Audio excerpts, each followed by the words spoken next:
जी तो नाज़रीन, बात करते हैं इंडिया वीएस इंग्लैंड के दरमियान पांचवा और आखिरी टेस्ट मैच अभी लाइव जारी है। हम आपको मुकम्मल अपडेट से आगाह करेंगे। इससे पहले अगर आप हमारे चैनल पर न्यू हैं या पहली बार विजिट करें तो चैनल सब्सक्राइब करें, साथ दिए के बेल आइकन को ऑल पर कर दें ताकि हर नई आने वाली वीडियो का नोटिफिकेशन आप तक बआसानी पहुंचता रहे।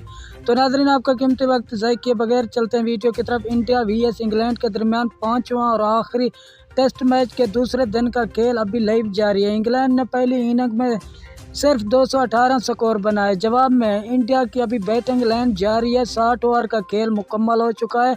271 स्कोर पर इंडिया का एक खिलाड़ी आउट है। अगर आपने ये मैच लाइव और बराह रास्त देखना है तो पीटीवी सपोर्ट पर यह मैच लाइव और बराह रास्त दिखाया जा रहा है। अगर आप इंडिया से ताल्लुक़ रखते हैं तो 10 सपोर्ट पर, और इस चैनल से भी आपको हाईलाइट की सूरत में अपडेट मिलती रहेगी।